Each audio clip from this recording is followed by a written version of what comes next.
While everyone knows that the world needs changing, and everyone knows that the world's a bit of a mess, and that people's lives are becoming messier and messier, it seems, with every passing day, with the complexities of modern culture and the dysfunction of modern culture. Another of the great obstacles, other than the biggest lie and the idea that we've been led into this malaise of not believing that holiness is possible.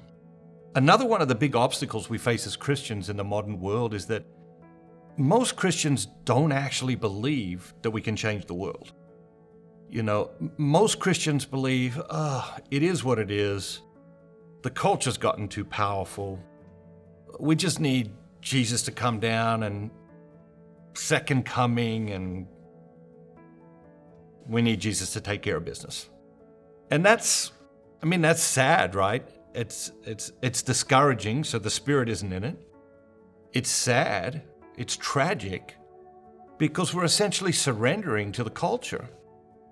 We're essentially just saying, all right, let's just let this play out and see what happens. And that's tragic. And the reason it's tragic is because there's real collateral damage.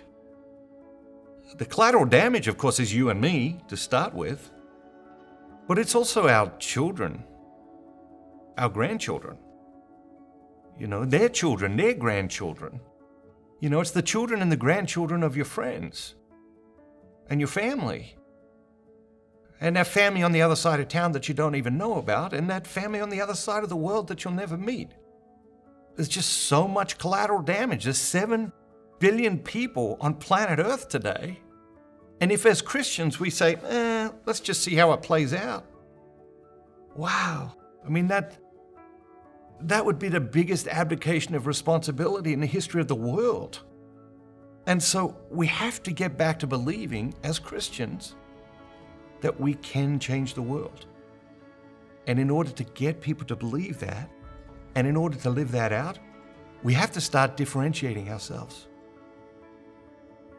Modern Christians, we just blend in.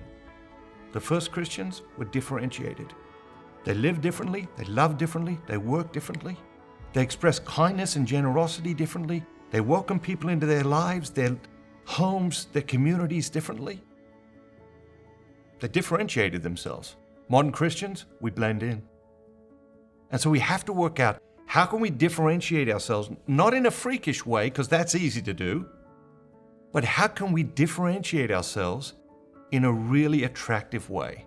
By living differently, by loving differently, by working differently, by expressing kindness and generosity differently, by welcoming people into our lives, our homes, and our communities in a very authentically Christian way.